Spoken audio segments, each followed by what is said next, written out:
Olá, meus amigos, tudo bem com vocês? Hoje nós vamos conversar sobre um importantíssimo pensador, em particular na área da ciência, mas que afeta a filosofia de mão cheia, que é o Charles Darwin, no século XIX. O Darwin, ele nasce no ano de 1809 e vem a falecer no ano de 1882. Ele é do Reino Unido, Inglaterra, e vem a falecer aos 73 anos de idade. Olha, ele nasceu em uma abastada família e também uma família religiosa. Dinheiro não era problema para essa família. Ele acabou se dedicando à sua vida como um cientista natural, ou seja, um naturalista, biólogo, geólogo, apesar da sua família ter apontado ele para outras direções, como a carreira na medicina, a carreira religiosa, mas o que ele gostava mesmo era de estudar a natureza. Daí ele se envolver com a biologia. Então, desde muito cedo, isso aí não é uma coisa da vida adulta dele, não. Relatos dele desde criança, adolescente, adulto jovem, demonstrando interesse pelo estudo da natureza. Ele já colecionava insetos, colecionava conchas, a cabeça dele toda era voltada para a natureza. E alguns professores de colégios mais conservadores, mais tradicionais, não viam isso com bons olhos. Queriam que ele se dedicasse ao latim, ao grego. Isso não era a praia dele. Ele queria realmente estar lá voltado para os seus insetos, para as suas conchas, para os organismos presentes na natureza. Mas então, como eu estou dizendo, a sua família inicialmente buscou fornecer uma educação mais tradicional, sabe? Estudo do grego, estudo do latim, bons colégios, e direcionaram para o estudo da medicina. Foi a família era a família de médicos. Então, foi uma opção natural pela medicina. Mas como ele não demonstrou muito talento, muita vocação para esta área, na verdade, o que consta entre os biógrafos de Darwin é que quando ele viu uma cirurgia sendo feita sem anestesia, sim, não era comum o uso da anestesia naquela época. Estamos falando do século XIX. E ele ficou horrorizado com aquilo, horrorizado, então ele não quis mais saber de medicina. E aí a família passou então a direcionar para a vida religiosa. Vamos voltar aos seus estudos de modo que ele possa, mais tarde, atuar como religioso profissional. Mas também o Darwin também não demonstrou grande interesse por este caminho que a família quis lhe dar. E aí apareceu uma oportunidade. Um dos seus professores, na época da faculdade, que viu que ele tinha grande interesse pela natureza, soube que haveria um navio que ia ficar alguns anos fora, mapeando a América do Sul, e precisava de um naturalista. E esse professor indicou o nome do Darwin. E o Darwin, claro que aceitou. Não recebeu um centavo, pelo contrário, a família ainda teve de pagar a sua passagem. O tempo, que era em torno de 2 anos, acabou virando quase 5 anos fora. Ele ficou de 1831 a 1836 a bordo do HMS Beagle. Quando ele embarcou no Beagle, o Darwin tinha em torno de 22 anos de idade. Era um rapaz jovem, não? E a bordo deste navio, que era o HMS, veja, quando eu falo HMS, eu estou dizendo que o navio está a serviço de Sua Majestade. Então, como eu disse, HMS seria Sua Majestade, navio a serviço de Sua Majestade. O Beagle, e a bordo deste navio, o Darwin dedicou esses quase 5 anos a coletar distintas formas de vida. Eram plantas, eram animais e até mesmo fósseis. Ele coletou vários tipos de fósseis. O objetivo da viagem do HMS Beagle era mapear a costa da América do Sul, o que foi feito com pleno êxito. E nesta viagem, foi uma verdadeira viagem de volta ao mundo, tá? O Beagle esteve, conjuntamente com Darwin, nas Ilhas Galápagos, esteve também no Brasil, no Chile, na Austrália, circularam bastante. Tá? E nas Ilhas Galápagos, tá? O Charles Darwin observou os pássaros, os tentilhões. Ele entendeu que eram todos da mesma espécie, mas tinham grandes variações no bico. E viu que em cada ilha que ele visitava, os pássaros estavam adaptados para se alimentar, tá? Com um bico mais apropriado ao tipo de alimento encontrado naquela ilha. Você vai ter um reflexo mais à frente. Ou seja, cada ilha, com seu tipo de alimento, acabava provocando determinada transformação, determinada evolução naquele tipo de tentilhão no tocante ao bico, tornando-o mais capaz de se alimentar ali naquela região. Isso variando de ilha para ilha. Em 1839, já então após o retorno dessa viagem do Beagle, ele há de se casar e vai se casar com uma prima, tá? Emma Wedgwood, que vai mudar o nome para Emma Darwin, com quem teve nada menos do que 10 filhos, dos quais 7 chegaram à vida adulta. No decorrer de sua vida, ele apresentou sérios problemas de saúde, e os comentadores até hoje discutem os motivos. Parece que é uma tendência de se acreditar que os problemas de saúde são oriundos dessa viagem no Beagle, porque parece que ele não apresentava problemas de saúde antes. Talvez tenha sido picado por algum inseto, talvez tenha desenvolvido alguma das múltiplas doenças tropicais, né? Então talvez os problemas de saúde sejam decorrentes de alguma situação que tenha ocorrido durante esta viagem. Em 1858, veja, a viagem no Beagle foi de 1831 a 1836. Durante essa viagem, ele obteve provas que sustentassem uma teoria da evolução das espécies. E ele foi estudando tudo que ele coletou, as suas informações, foi fazendo pequenas publicações, mas tinha receio de apresentar suas conclusões definitivas sobre a evolução das espécies.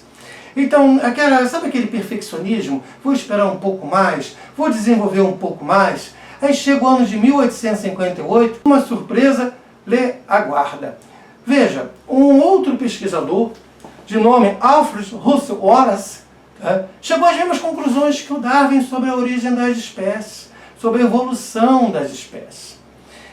E aí 2 outros pesquisadores, amigos tanto do Wallace, tanto do Darwin, intercederam. Olha, o Darwin tem um material enorme que ele coletou, tá? Ele já vem há anos retardando a publicação disso. Tá? O material do Darwin é muito maior do que o seu, Wallace. Seria justo nós fazermos então uma publicação simultânea. Vamos apresentar os dois juntos, tá? Um paper, tá? Um artigo sobre isso, ou uma apresentação pública. E ficou marcado. Então, neste ano de 1858, o Wallace, tá? E o Darwin fazem a sua comunicação, tá? Sobre a evolução das espécies. As duas teorias são muito semelhantes. E no ano seguinte, 1859, o Darwin publica então o seu livro mais famoso, A Origem das Espécies, que vale a pena você ler. E eu tenho aqui um exemplar antigo deste livro, A Origem das Espécies, de Charles Darwin. Eu comprei esse livro na década de 80, quando eu estava estudando aqui o Freud, eu achei que tinha tudo a ver. Foi quando eu li e estudei A Origem das Espécies, Charles Darwin. Tá? Vocês vão encontrar edições mais recentes em português. Mas é um livro de fácil leitura e muito interessante. Eu recomendo a leitura. Então, neste ano de 1859, com a publicação da Origem das Espécies, nós passamos a ter a ideia de seleção natural, tá? Como também de seleção artificial e seleção sexual, ocasionando o quê? A evolução das espécies, tanto para plantas, tanto para animais. Vamos por etapas. A seleção natural, ela ocorre quando? Vamos pensar numa população. todas as populações possuem variações. Veja um metrô lotado ou um ônibus lotado. Você vai encontrar pessoas gordas, magras, altas, baixas, cabeludas, carecas, com nariz pontudo, com nariz menor. Então, a nossa população de humanos possui várias modificações. As pessoas não são idênticas, não são iguais. E a mesma coisa em todas as populações de animais e plantas. Ocorre que algumas destas transformações, dessas mudanças dentro do meio ambiente, são mais favoráveis à sobrevivência deste indivíduo, com esta modificação. Se o indivíduo sobrevive, ele há de reproduzir, e reproduzindo, há de transmitir para a sua geração aquela modificação que ele carrega. Então, esta é a seleção natural. Tá? O meio ambiente propicia que determinadas modificações favoreçam a perpetuação de determinados indivíduos. Se a gente pensar em mariposas ou borboletas escuras, numa situação onde a fuligem provinda das chaminés torna o ambiente mais escuro, esta borboleta ou essa mariposa mais escura vai ter uma camuflagem natural contra predadores. Então a tendência é que ela sobreviva, enquanto que uma outra muito colorida, num ambiente com muita poluição, muita fumaça, ela vai ser facilmente vista pelos predadores e sua população há de diminuir bastante. Se, no entanto, nós tivermos um ambiente sem poluição, tá? Uma borboleta mais colorida, que talvez pelas suas cores consiga se disfarçar, tá? Melhor dentro da população de plantas, tá? Teria mais chances de sobreviver. Já uma borboleta ou um inseto mais acinzentado, uma mariposa cinza, veja, ela vai se destacar no meio de flores e plantas verdes e multicoloridas. Vai ser mais facilmente vista pelos predadores e a tendência da sua população é diminuir. A seleção artificial, por sua vez, é que originou todos esses cães e gatos que nós temos aqui. Ou mesmo a banana hoje, que é uma fruta, como já está ocorrendo com as uvas também, sem sementes. Tá? Porque os produtores vão incentivando esta variação de uma banana sem sementes ou de uma uva também sem sementes. Como também variações que permitiram esta raça de cães ou esta raça de gatos.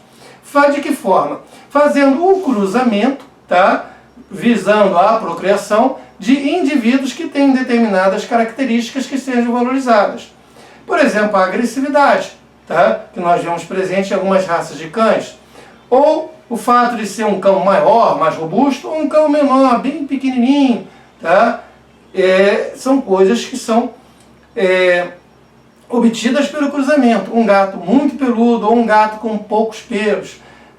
Então você vai vendo isso através de quê? De uma seleção criada pelos humanos, uma seleção artificial.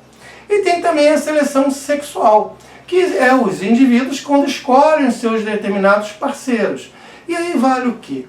Um pássaro pode cantar melhor, geralmente os pássaros na natureza, não só pássaros, os animais do sexo masculino, eles tendem a ter um corpo maior, um canto melhor, no caso de pássaros, uma aparência melhor, justamente para atrair as fêmeas. Só no caso dos seres humanos que isso é diferente. Nos humanos são as fêmeas que se produzem para atrair o macho, mas nas outras espécies não.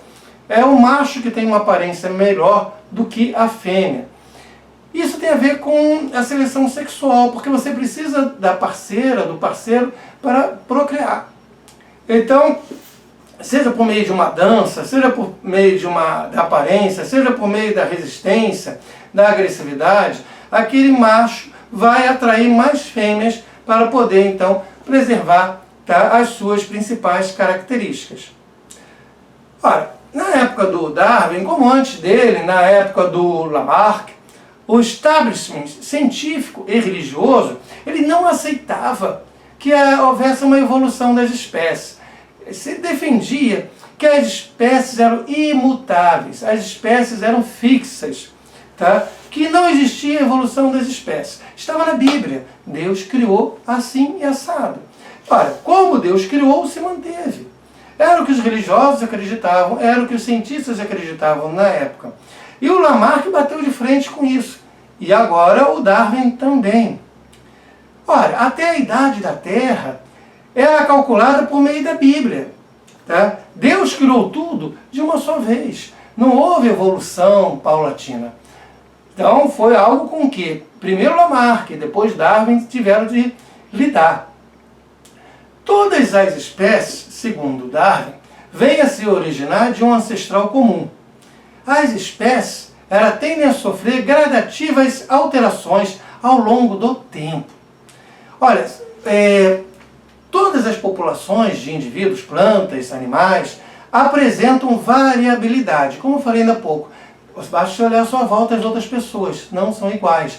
Tem diferenças entre uma e outra. Isso está presente em todos os animais, em todas as plantas.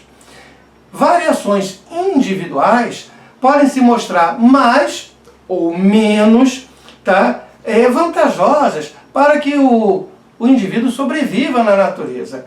Então elas podem ser algo que vão tornar esse indivíduo mais adaptado ao meio ou menos adaptado a este meio. Isso vai implicar na sua sobrevivência enquanto organismo. Quando uma destas variações se mostra mais vantajosa para aquele grupo de indivíduos que possui esta variação, esse tende a ter maiores chances de vir a sobreviver naquele meio ambiente e levar estas mesmas alterações para os seus descendentes, para a sua prole. Olha, que alterações podem ser essas? Podem ser alterações que proporcionem uma melhor camuflagem, permitindo que este organismo possa fugir dos predadores. Ou então, que ele seja mais veloz, porque a velocidade pode permitir tanto a fuga, se ele estiver diante de predadores, ou caso ele seja o predador, tá, lhe permitir uma caça mais vantajosa. E também maior resistência às doenças. Ora, essas alterações, elas tendem a ser preservadas por meio de quê? Da seleção natural, que há de priorizar essas seleções na luta pela sobrevivência, que ocorre na natureza, no meio ambiente. Então, o meio ambiente, ele pode ser mais hostil ou mais favorável a determinadas características ou mudanças. Então, quando pensamos em Darwin, a gente está pensando em quê? Que o meio, tá, ele pode ser favorável ou hostil a determinadas características presentes no indivíduo. Aleatoriamente, os indivíduos sofrem mudanças constantemente no decorrer do tempo histórico. E algumas dessas mudanças hão de ser mais favoráveis à sobrevivência desses indivíduos. Se forem mais favoráveis à sobrevivência desse indivíduo, a tendência é ele se perpetuar dos seus descendentes na sua prole. Beleza, gente? E não esquecer da seleção artificial, que é basicamente a mesma coisa, só que com a intervenção humana. Tá? Em vez de ser o meio ambiente a intervir, é o humano que vai intervir. Tá? E não esquecer também da seleção sexual. Ou seja, se você é mais ou menos atrativo como parceiro sexual, você vai ter maiores ou menores chances de procriar e desse modo levar as suas características para os seus descendentes, tá? Criando inclusive novas espécies. Tá? Gente, é isso que eu queria falar sobre o Darwin. Deixe o seu comentário aqui no vídeo, se inscreva no canal caso não seja inscrito. Olha, muito obrigado pela presença até aqui, valeu mesmo, até mais.